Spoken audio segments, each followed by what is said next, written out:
I had a dream while I was nursing, and I was doing a boot camp for women. If I could have enough women to pay my bills, I would quit my job. It was kind of a joke. It literally happened overnight. I had enough women sign up, and so I quit my job. And I had this little boot camp out of a cheerleading gym. And from this cheer gym, we ran around the mat, did all these different exercises. It was so much fun. We had 100 women. So I started cooking, and everybody wanted me to cook for them, and I'm like, I can't. And then I'm like, okay, I'll cook for a few. And then that got so crazy where I'd have to get home from boot camp at 8 o'clock in the morning and cook all day just to be able to get back to boot camp at 4 o'clock to go till 7:30 at night. It was insane. I was still doing bodybuilding shows then. I was stepping on stage. I was trying to become pro. And that's where my dream started, out of a cheerleading gym, cooking out of my house. And then I'm like, you know what, now's the time. We pull the trigger, we're making this happen. So I go into this little old rinky-dink restaurant by my house. It turned into me pushing harder, me going and traveling and doing events. And those local people were sharing with their friends and family. And those friends and family wanted me to cook for them. So here I am. A couple of people have let me ship their food around the world with these crappy Academy Ice packs. I've made it into the FedEx testing. So I get my FedEx testing back, and I learn what I've done. Has done it. I have figured it out. Now that we've made it through FedEx testing, I am picking up a little more clients now. I'm picking up a few more clients coming over to Red Wolf Boulevard, grabbing out of our grab and go fridges. My boot camp is doing well. The food still takes off. I'm reaching people in our outskirt communities like Paragould, like Walnut Ridge, like Memphis, just everywhere. And then food gets so busy, and this business goes out a couple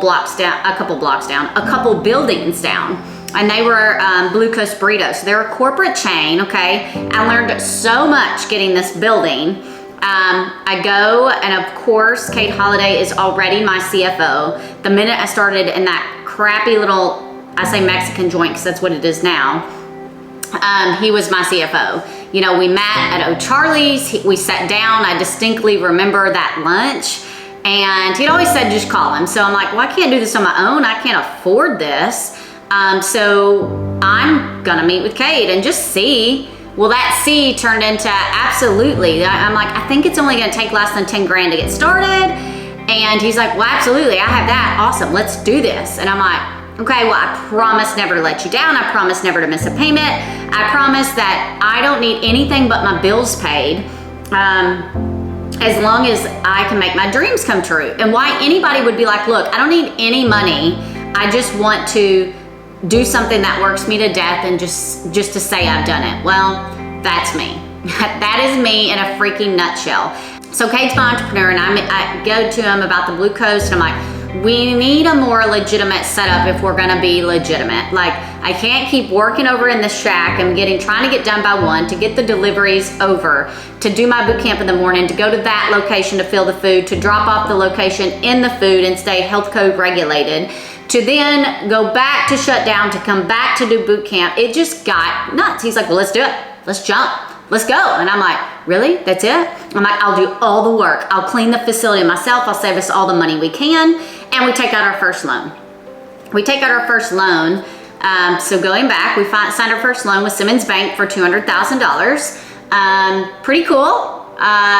Kate and I put some collateral down, just our houses and our cars, because that's basically all we had. So this was a huge jump for me. And so I'm like, again, I've got to make this work. I can't let anybody down. I have to prove that I can do this. It was so slow. We had enough time to cook, set up, clean, shut down, and have a play day once a week. So the cool part about this whole play day is that this play day is what invented Cookie Dough Now. And Cookie Dough Now is going on 6 years old, and it is what saved me from this embezzlement. And so her and I would play every week. I'm like, I want to create, really we're just creating things for the dessert fridge, because we served breakfast, lunch, dinner, snack. You could have a customized or a build your own plan. Customized meant I would design your diet. breakfast, lunch, dinner, snack, everything, guaranteed weight loss. You had a free coach. You could text me if every 72 hours you should lose a pound, and if you haven't lost a pound, you should be texting me. And yeah, so we had to have everything, all breakfast, lunch, dinner, snack. My cookbook was very small at this time. I had like 5 items of everything, and that's just what you ate. Then it designed into one of my little bakers who was at my store for years helped me write up a new cookbook. So there are so many people and so many women who helped me design Twisted Foods and take it from literally nothing into Nashville, what you see now. So, moving on, we got bigger. Now we were feeding not 20 people max a day and dying. We were now feeding like 50. So now we have our Blue Coast burrito. We're meal prepping people. We're probably up to like 40 or 50 people at this time. Doing everything ourselves, customer service, everything. We always did everything ourselves. I can't tell you where the growth hit. It was just scary. First and second year, just like you couldn't make more than $3,000 to $4,000 a week. And it was barely enough to pay bills. And you're like, how can you not make $3,000 or $4,000? Because when you make $3,000 or $4,000, you don't include the payroll, you don't include the light bills, you don't include the electricity, you don't include the food, and food itself only makes about 10% in profit margins. So it was a very scary time. Like, I remember going, we have to do something. Something has to hit, or this is just going to be miserable the rest of my life. But it was never enough, and I never stopped. And then something happened. I don't know. I don't know if it was the shows. I don't know if I just put my time in. I don't know. It blew up overnight. I remember that time. And then once it happened, it was like a high. It was such a high. I loved it. It's like I had worked so hard for 2 years, and boom, here it was. So yes, that time, that energy, if I do it again, I can do that again. Now, I still had no clue because I was working sun up to sundown. Cade was my CFO, my financial everything. He got all the money in the account. He wrote all the paychecks. He balanced all the bills. He paid all the taxes. He did a lot for that company. I guess it was 4 years ago. I couldn't see straight. The business was so busy. We were there till 10 and 12 o'clock on Friday nights. Little did I know, I was probably making actually $7,000 a week. But Kate always says we were making nothing. And that it takes time, Rose. And that we got to put everything back into the business right now. And most of that made sense. But what I didn't realize is when those great Monday meal preps were coming in, or whatever the day we got the biggest pay, he was drowning it. He was taking it. And when we were reinvesting, who knows if we were reinvesting on money he borrowed from somewhere and had no intentions of paying back. I don't know. He said we were paying down our loan note over at Simmons, $200,000 that he was always saying, we'll have it paid off next year. We'll have it paid off. Well, when it all ended, I found out he hadn't really paid any off. So he wasn't, who knows what he was doing with that money when he said he was putting extra money down on the note. Well, Rose, why didn't you check? Well, I didn't check the loan note because it wasn't just on my bank account. I did check my bank accounts at 2 a.m. on Friday nights when I was exhausted. They were technically fine for what I knew. For what I knew as a business owner at that point, they were fine. But I never known that there should have been more. So how would I have ever known? He was always, I guess, taking. So then we move on. I say, I want to get bigger, or I don't want to do this anymore. I can't do this anymore. And I just feel like he's not helping. That March, it's definitely March, something happened. And I'm like, I don't know why I asked Cade for money that day, but I do remember something about asking him or my mom for money or something, or like something hit me that day 4 years ago, and I was like, move so much money into my account. I want to make sure I'm taken care of. And because I was pissed. I was working 18 hours a day. I called Cade. He was never up there. He was never helping. Granted, that's not what his volunteer was in the company, nor can you ask somebody that's doing the CFO for like 20% of your company. Okay, 30, yeah. For 30% of your company to be up there every waking moment of their day off or time off. And I left. I went and took all the money out of Centennial Bank that I owned. I'm like, I'm gonna show Cade he's not gonna come help me. And I went home and I packed Betty the Buick, and I literally got on the road to nowhere. I packed my Buick full of everything I thought I would need. This is how exhausted I was as the company. From doing the customer service, from doing the planning, from being the worker on the line, to dealing with workers. And if you've ever worked food and you see the workers, you know the things I went through. From building diets, from taking on new clients, from being the back end paperwork, and being everybody's motivation. I lost it. Oh my God, I took everything I had. And no, I had just everything I thought I would need. I packed the most basic clothes where I could live anywhere. I even texted my friend that lived in Colorado and was like, can I stay with you if I need? I mean, I've never done anything like that in my life. Starting a business that I didn't know I'd make it, sure, I'll jump and take that risk. But just leaving, leaving my family, leaving my friends, leaving the ones who gave up their life to be a part of my dream, leaving the little girl who was nothing but good to me. A couple of people reached out and was like, Rose has taken off. In the middle of the day, I was like, you know what?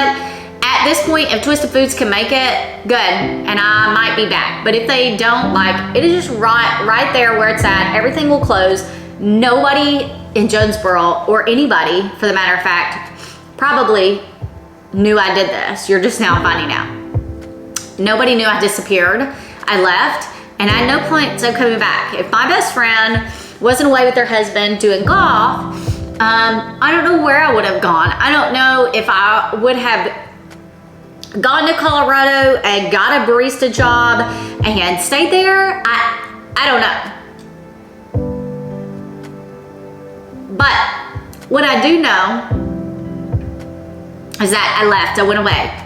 And I knew I wanted to be at Twisted Foods, but I couldn't be there. I mean, I was losing it. It was just so chaotic, and it was growing, and I couldn't keep up because there wasn't enough people who believed. Some of the workers were just workers, and they just wanted a paycheck, and they wanted to be in and out. They didn't want to put their heart and soul into it. And then the people that did, it like ran us in the ground. And so yeah, so she texted me and ended up driving to Florida, and I made it that same day at like 2 in the morning.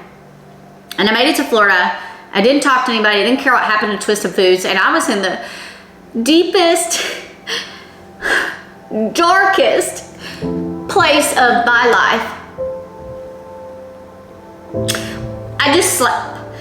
I remember, I think I slept for 4 days before I could even function to realize where I wanted to be. But it didn't matter because I'd already left, and I really just didn't care because I knew I was never gonna have a life if I went back. Oh, I knew it. Twisted Foods is like a gang, not literally, but it's something I could never leave. I could never leave it. It would have to kill me first, and it was doing that. And that's something y'all never knew about me. Something only my family and that little girl Melanie knew about me. And I wanted to die. But I loved it. I loved Twisted Foods so much. So as I was away, as I was losing my shit, I decided I did want to be at Twisted Foods, it just couldn't be the same. So I called my family, I called my staff. I have at this point hurt people so bad, but I was hurting so bad myself, I had to take care of myself. And so I developed the plan and the protocol, the Twisted Foods you all learned, loved, and knew when I had 50 to 70 workers. I felt revived. I felt like I could be a leader again. I felt like I had control over the situation. And everybody could see that change in me. I was much more calm. I could handle things a little bit more. So Nashville came about, and I'm like, something hit. I even went to Fayetteville and looked at spots, right? And then all of a sudden one day it was like, Nashville's it. We made a part of this construction crew that we knew here. We knew that they would help. And this is the part of the story that should probably be on a literal second podcast. That's gonna have to be it for this one. We didn't even finish our truly. That is just partial of the 4 years or 5 years I got to experience at Twisted Foods. I would love for you guys to come back and be a part of the second moment of history of Twisted Foods, where we went from local to nationwide over in Nashville, Tennessee. The store we got to build, the love that I got to build out there, and another life I got to build, and now it was all kind of stripped away. So I hope you tune in to see kind of the Nashville history and story and epic moments that brought us to where we are now. I can't appreciate you guys enough for your support and your love as I share my heart and everything I've been through. And I hope to see you on the next one. And tune in to my story of Twisted Foods gone nationwide.